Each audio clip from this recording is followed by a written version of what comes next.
volute 56 pagine per mettere insieme tutti gli appuntamenti previsti a Udine per il Natale. C'è solo l'imbarazzo della scelta tra i 200 eventi che comprendono musica, teatro, arte, danza, incontri, letture e giochi che animeranno la città per 7 settimane. Sono il risultato di un intreccio tra le proposte di comune, associazioni che hanno aderito al bando indetto da Palazzo d'Aronco che per Natale ha messo a disposizione 65.000 euro, e da altri enti e organizzazioni che hanno inteso contribuire ad arricchire il calendario udinese. La più importante ovviamente è il concerto gratuito che viene offerto il 23 di dicembre anche per ricordare i nostri purtroppo poliziotti morti 24 anni fa in Viale Ungheria. E questa pubblicazione che è gratuita a disposizione di tutti, Natale a Udine, Nadal a Udine, è una pubblicazione che riesce appunto a sintetizzare tutti questi appuntamenti. Nel Natale udinese si aggiunge anche l'iniziativa Io compro a Udine,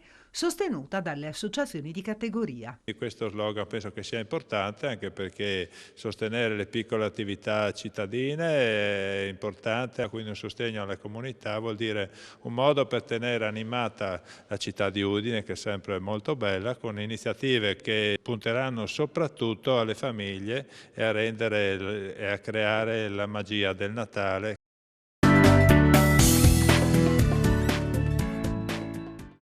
Domani si apre il bando del PNRR per l'adeguamento del mercato ortofrutticolo di Udine. Un primo lotto è già partito, ma il progetto è ora in attesa di nuovi adeguamenti. Abbiamo deciso come amministrazione comunale di aderire al bando per il PNR che riguarda praticamente il vecchio mercato ortofrutticolo, cioè tutto l'assetto del vecchio, e quindi noi vogliamo adeguarlo dal punto di vista energetico in modo che sia autonomo, autosufficiente, ma soprattutto tutta una serie di meccanizzazioni e automatismi. È un progetto che praticamente è all'avanguardia. Sarà non solo il primo della regione, ma comincia a diventare, se va in porto il tutto, anche uno dei più importanti del Triveneto, perché veramente Udine con questi servizi e con questo adeguamento è praticamente il più avvantaggiato, ecco, perché è al centro della regione, ma soprattutto al centro anche della viabilità con la Slovenia e l'Austria.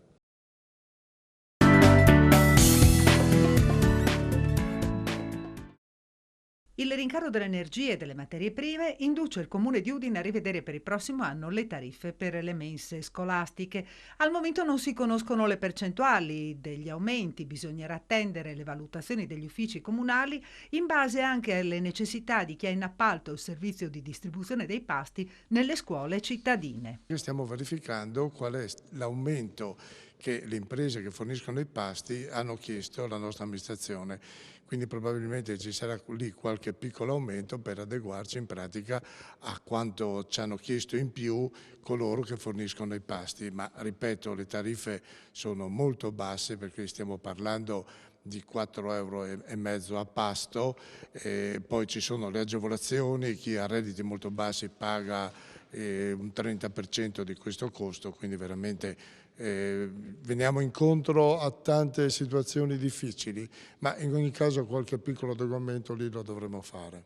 Sulla luce le cose sono migliorate decisamente, però il gas ancora purtroppo impone un sacrificio forte alle casse comunali. In ogni caso noi assicuriamo il riscaldamento, in particolare alle scuole, agli asili, che sono i luoghi più sensibili, perché abbiamo già messo a bilancio le somme necessarie per queste spese.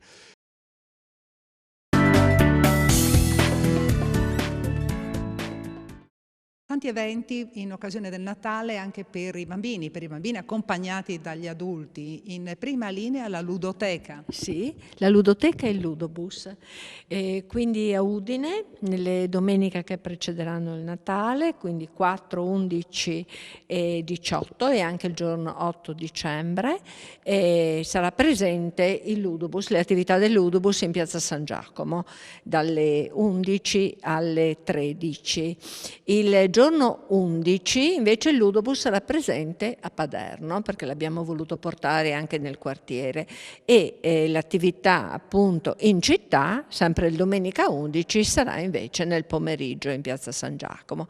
E poi abbiamo una serie di aperture straordinarie della ludoteca, sempre in queste domeniche che precedono il Natale, tutti i pomeriggi dalle 16 alle 19 e in più anche il giorno 8. E poi altre aperture straordinarie, la vigilia di Natale, mattina e pomeriggio in ludoteca, e poi dal 27 fino alla vigilia, fino al 30 mattina e pomeriggio. Sempre attività ludiche per le famiglie, per i bambini, con laboratori speciali, e addirittura la ludoteca sarà aperta sabato 31 dicembre. E la chicca, ecco, sarà poi il laboratorio di Babbo Natale sotto la loggia del Lionello, sabato 17 dalle 15 alle 18 e domenica.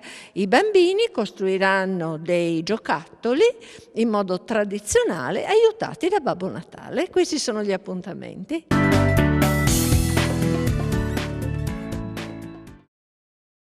Libri, quaderni, mattite, pennini e calamai, simboli di una scuola che non c'è più, ora in mostra al Museo Etnografico di Udine, grazie ad una donazione privata. I primi visitatori sono stati proprio gli studenti di oggi, a 80 anni di distanza dai loro colleghi a cui quegli oggetti sono appartenuti. Si tratta di una sala espositiva che sarà permanente e quindi di un nuovo gioiello che aggiungiamo al percorso espositivo del nostro Museo Etnografico del Friuli.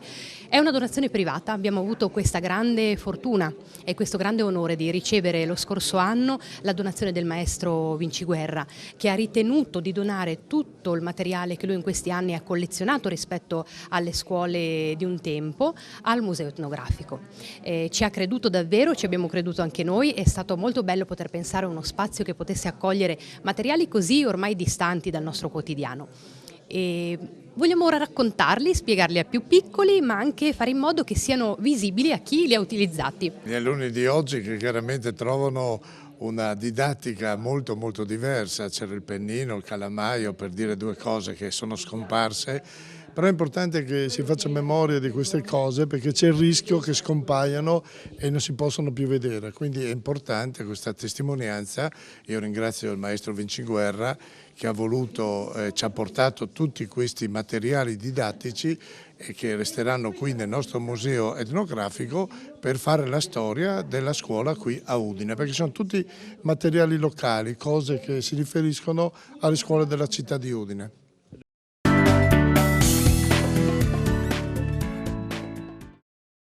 60 capolavori da 8 paesi europei, un viaggio nella bellezza con uno sguardo sulla condizione umana e sulla nostra tensione verso l'altro.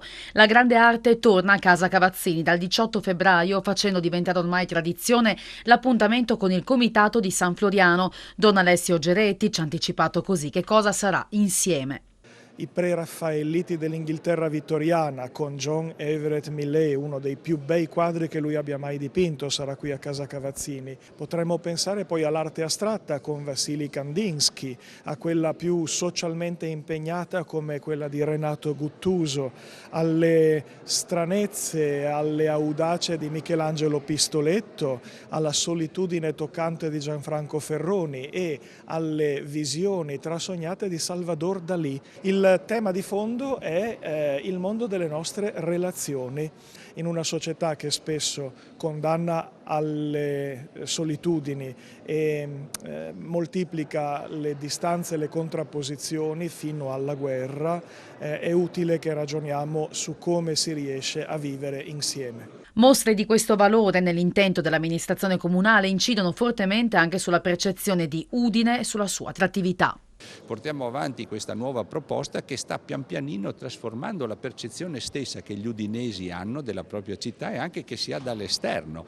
Basta pensare al numero incredibile di visitatori che abbiamo avuto. Quest'anno, fino a fine ottobre, abbiamo oltre 47.000 visitatori, ma raggiungeremo probabilmente i 55-60.000 e quasi 480.000 euro di incasso. Quindi passiamo da 63.000 a 480.000. Una svolta importante. Ma sì, ma al di là del dato finanziario c'è proprio proprio una percezione, ripeto, diversa che si ha della città, e quindi anche l'investimento in cultura è un investimento vero e proprio.